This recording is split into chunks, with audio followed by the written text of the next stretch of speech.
It's Divas That Care Radio. Stories, strategies, and ideas to inspire positive change. Welcome to Divas That Care, a network of women committed to making our world a better place for everyone. This is a global movement for women, by women, engaged in a collaborative effort to create a better world for future generations. To find out more about the movement, visit divasthatcare.com after the show. Right now, though, stay tuned for another jolt of inspiration. Hello to all. Welcome to Divas That Care Network. I am Joyce Benning, and I will be your host for this absolutely invigorating, robust lifestyle show. I would first like to thank each one of our listeners that have tuned in live today and the ones that will be listening to the recording on the podcast. I am just so very thankful and grateful for each one of you. And you are all in for a very special guest today, as I am just overly excited to have back with me my returning diva, Ginny. We talked last month, and she said she would be returning this month, and we are going to be chatting about interspecies, evolution, and communication. Oh my, you are in for a great show today. So Ginny, could you please introduce yourself to our listeners today? Hi, Joyce. Thank you so much for having me back. I am a human and animal soul whisperer. I work with people and their animals to help them where they may not be managing their energy or have some trauma or unresolved emotions or judgments trapped in their nervous system and need just a little bit of help to get over the hump, as it were. Oh, I love that. I love that you're an animal and human soul whisperer. Oh, that is, what a title. That is awesome. I love it. Well, and you are so welcome. I am so excited for having you back, Ginny. I want to thank you for returning to my show also, because this is going to be very special today. And how would you like to start to present to our listeners about interspecies, evolution, and communication? Well, Joyce, I know I've been on the show 3 or 4 times, and if I could ask you, have I shared with you and your listeners how it is I began to work with animals? I do not believe you have. And if it has been, it's been a while back, and Let's start there and refresh all of us on how you did, because I always love to hear that beginning journey. Okay, wonderful. So I worked with humans for many years after a lengthy healing and spiritual seeking journey myself, and animals started coming into my human sessions, and they would ask questions, give messages to the humans. They would, ask for support or even offer support to the humans in terms of in helpful information from an outside perspective. Aren't we all an outside perspective? And so I began to meditate one day, very frustrated, and asking my guides, why are these animals bothering me? What is going on? And this giant spirit horse came forward, who turns out she's one of my guides that I never knew existed. And she says, don't you remember, we of the Horse Nation, we guided you on your journey to learning about humanness and human nature and human consciousness and trauma and how it is trapped in the nervous system. And we guided you on your healing journey, and we guided you to learn the different healing modalities and have the different experiences you had, because we are now asking you to apply everything you learned about consciousness to animals, because many animals now are choosing to evolve beyond the collective consciousness of the soul groups of animals and individuate and have individuated experiences. And I said, No, I didn't. I didn't remember that. Thank you for bringing that to my attention. And I said, but nobody knows I'm an animal communicator. And she said, don't worry, we're going to take care of that. So about a year later, it was in 2017, I was woken in the middle of the night and told to go to San Diego. And I said, it's 1 a.m. I'm not going to San Diego. I don't know anybody in San Diego. Why would I go there? I'm going back to sleep. So I went back to sleep. About 3 a.m, go to San Diego. And I said, I don't know who you are, but you're bothering me, and I'm trying to sleep to go away.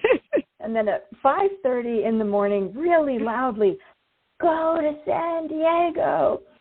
And I got up and I said, I'll never go back to sleep now. My whole night is ruined. What the heck? And went and put on water for a cup of tea, and I turned on my telephone and hopped on Facebook. And sure enough, there was a fire in northern San Diego County that had displaced 1,000 horses. And I packed my bags and I went to San Diego. And I worked with several traumatized horses, and because of, Twitter and Instagram and Facebook and private, animal lovers groups, horse groups, the publicity that the fire was getting, the work that I was doing became, it was shared a lot. And people were commenting in private groups, unbeknownst to me, there were people talking about me behind the scenes. And within months, I had like 200 animal communication clients. So the horse spirit guide was right. They took care of everything in letting the world know I was an animal communicator. And yes, they did. It turns out, she was right. Just about everything I learned about human trauma and belief systems and emotions and judgments and fears in my world also applied to the animals. And I strongly believe that because of my background in awareness of my humanness and, how my psycho-spiritual apparatus works, and being as clairvoyant, clairsentient, claircognizant, clairaudient as I am, I was able to sort of perceive the animal luminous architecture, psycho-spiritual apparatus, and work with them to determine how they were expressing their gifts and abilities, and talk to them on many different levels. And so I really enjoy that quite a bit. And I definitely could not do what I do with the animals had I not had all of that human experience on the way, for sure. Yeah. Oh, wow. Oh, that is quite a beginning to your journey of going from humans to also working with animals, and how the animals, the horses, had guided you through all this. And then to San Diego, oh my word, that is just a beautiful story. I love it because it's so true. The animals come through in so many ways and tell you the directions to go if we just open our hearts and listen. They are right there helping us all the time. That is a beautiful, beautiful story. I love how you got started in it. I love it too, and it's so helpful to have this knowledge. And so many people just love animals just so deeply, have such a reverence for animals. But then there's a tremendous lack of that in our world as well. And so, those of us who adopt the, rescue dogs or rescue horses, or, take in the troubled dogs that have behavior problems, etc., this type of skill and this type of awareness can be very, very helpful in these circumstances. Oh, how I agree with you totally.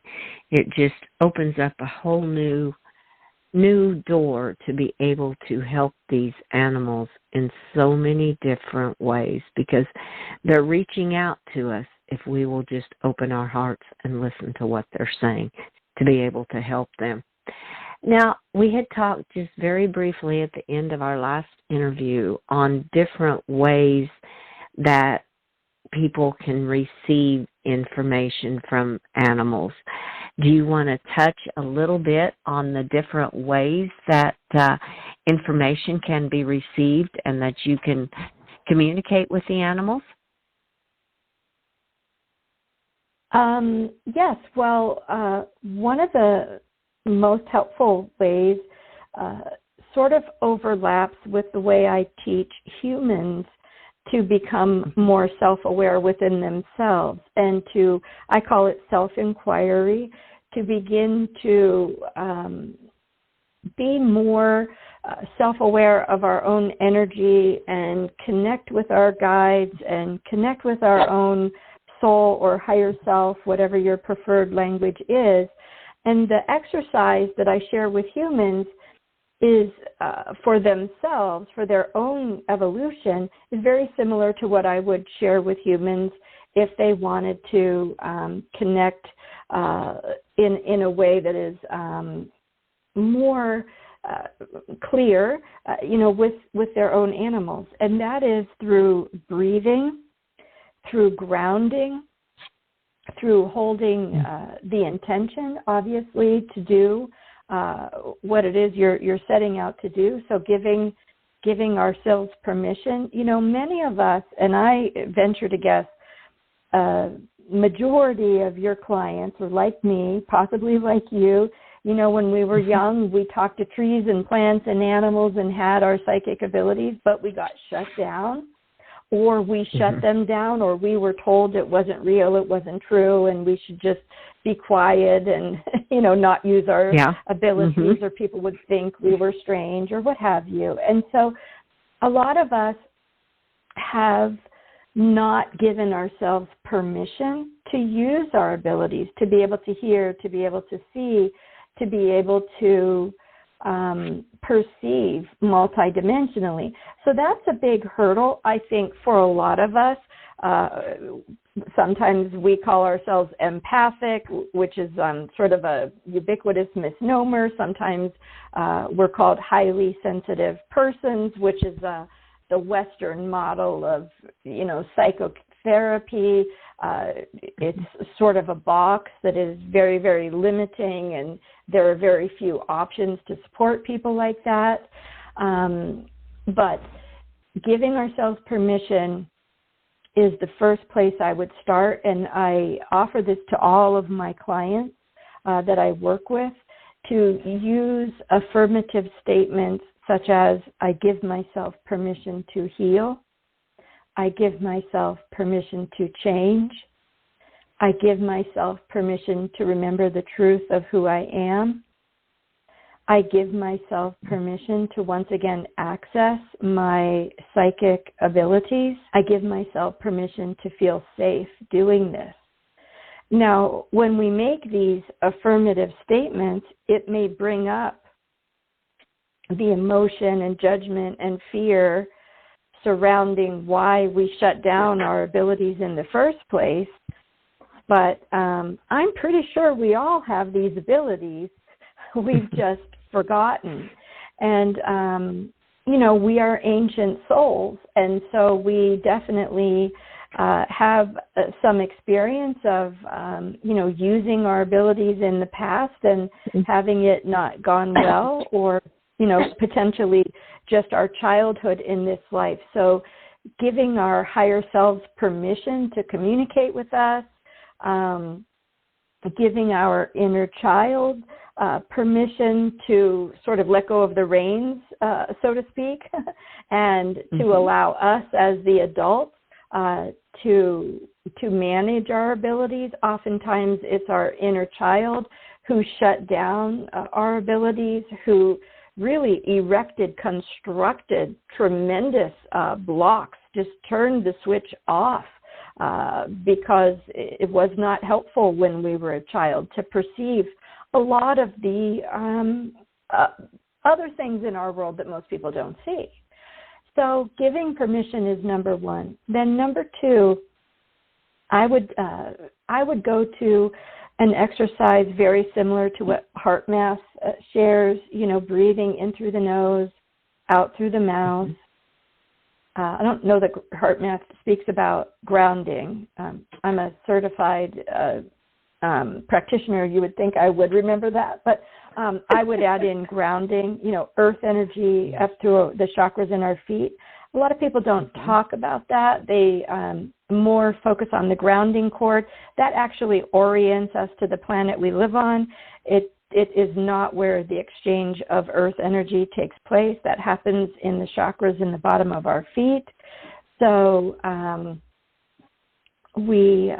encouraging a gentle flow of earth energy up through our feet so that we can more easily ground and be present in our body. As we are breathing in, we are imagining just pulling life force energy down into our heart space. As we inhale, we're inhaling golden life force energy into our heart space and focusing on our heart. It is through our heart that we make that connection with our own soul, our own consciousness. And that is where that true connection to, most people would call it the divine, the universe, resides. And in that process, we can then put our hand on our heart and begin to inquire. Or we can begin to focus on gratitude, something that, someone that we love, a child, a grandparent, a happy memory, a joyful memory, and feel the emotion, at the very least, gratitude, and just sit with that feeling in our own heart space. And it's basically sending love to ourselves and asking our higher self for help with that, because a lot of people on earth haven't experienced pure love, pure joy, the way animals experience pure love and joy. We have experienced, martyr love, controlling love, other types of distorted sort of ownership or love born of responsibility or control.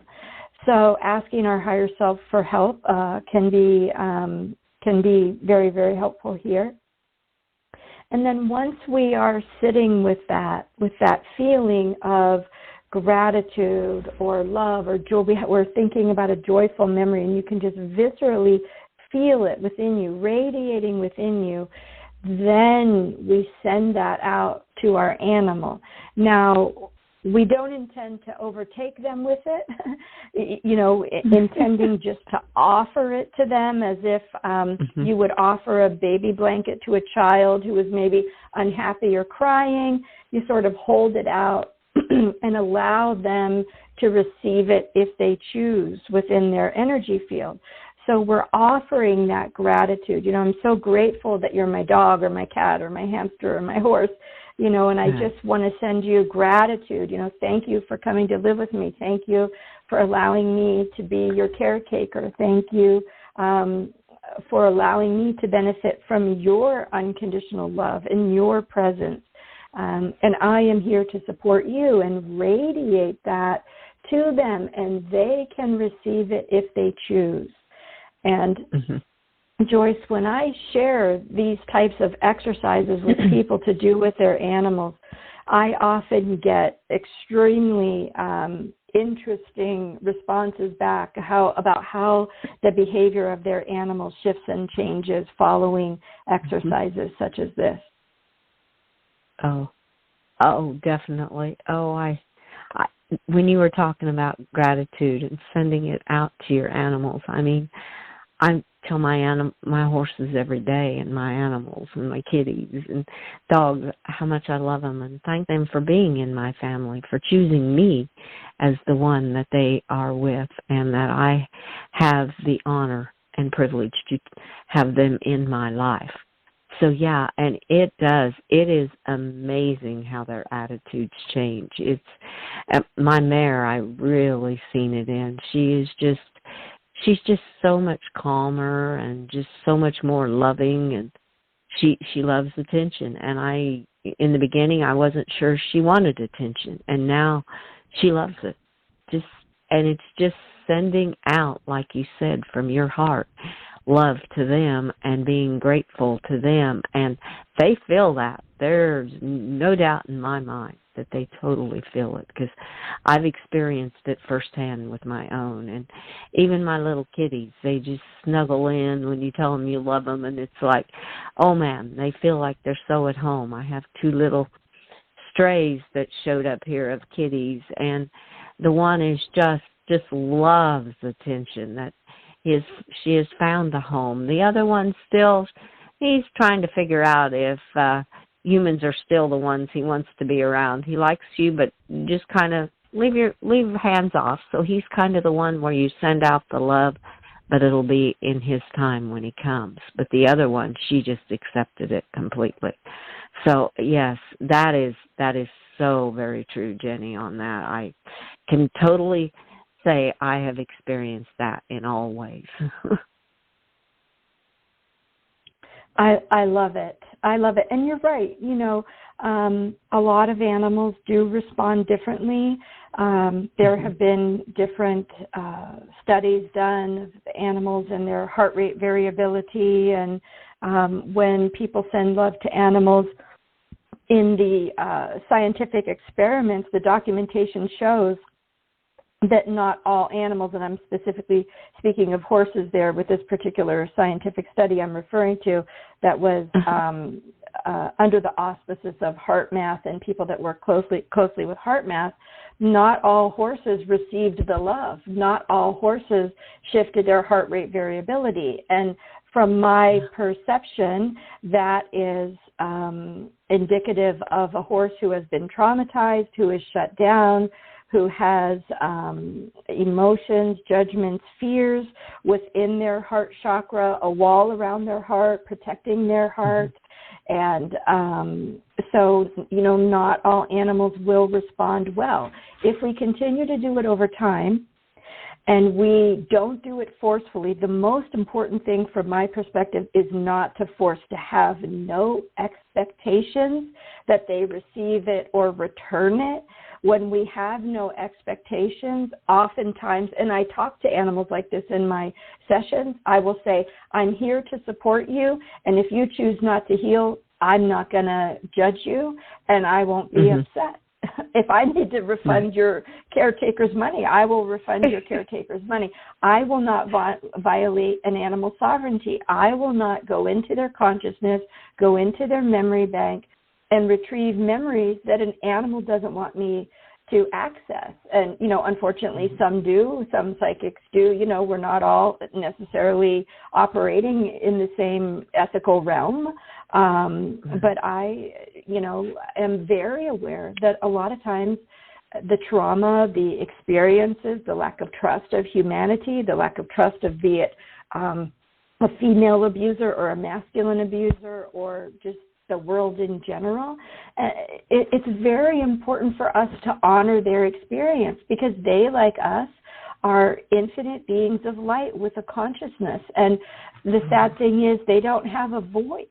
They just can't talk about it openly in the way humans perceive communication. They're talking to us all the time, but a lot of us, like we talked about at the beginning of the call, we've shut down our abilities, so we're not all hearing them completely.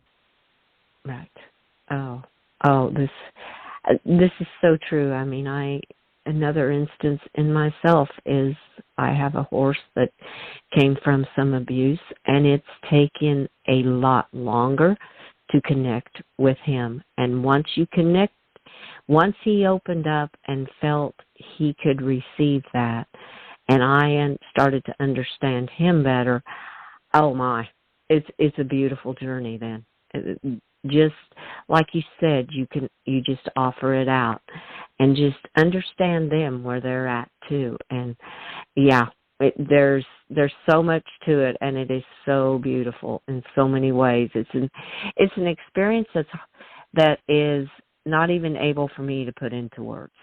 The experiences that you can have with them when you connect on a level, a soul-to-soul connection with them and your heart-to-heart. It's absolutely beautiful with these animals.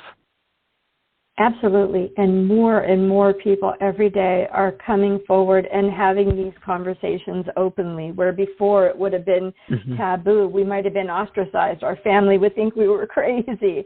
You know, and especially in the horse world, you know, traditional horsemen, you know, are slow to these. Let's just say, it's a nice way of saying, you know, they're slow to, you know, to seeing things from the perspective that we are seeing things today. But to that end, Joyce, I'd like to share with you that I am creating my own podcast.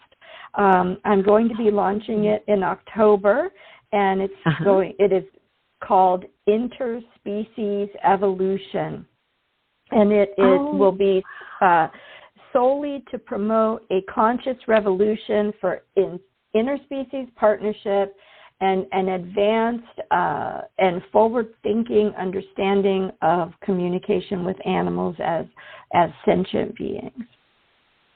Oh, Jenny, that is just beautiful. Oh, I'm so excited for you and so glad you shared that.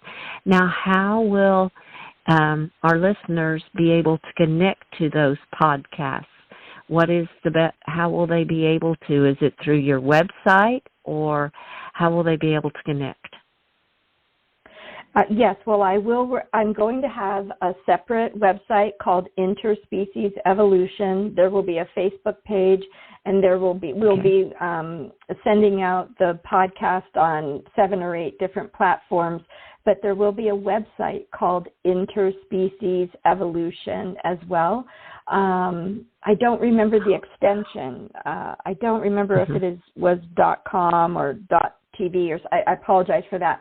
But if you just if someone were to just check out my website at heartofthehorse.us, I will have information there about the launching, and it's going to launch Saturday, October 8th, and my first guest is going to be Margaret Coates of the UK. Oh, I'm writing that date down. I am so excited. Oh, my goodness. So listeners can go to heartofthehorse.us, and they will find the information on how to connect with the podcast from there for right now. Yes, absolutely. Thank you so much for allowing me to share that. Oh, you are so welcome. Thank you for sharing it. Jenny, this interview has gone so quickly. You have brought so much great information, just very valuable and beautiful information to our listeners today. And I am so excited that you are starting this Interspecies Evolution podcast. I will definitely be tuning into them because, my heart's all there. That is beautiful. Thank you so much, Jenny. Thank you again. Thank you, and thank you to the Divas That Care Network.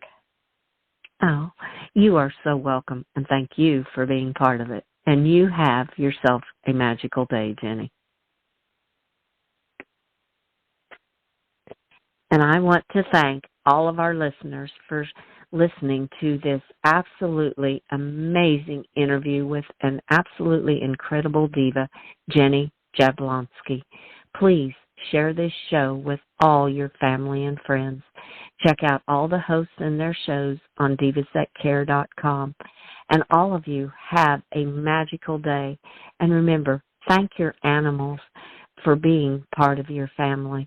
Share all your love with them. Give them a great big extra hug today, and be kind to all. And until we connect again on Robust Lifestyle, stay strong and healthy. Thanks for listening. This show was brought to you by Divas That Care. Connect with us on Facebook, on Instagram, and of course on divasthatcare.com, where you can subscribe to our newsletter so you don't miss a thing.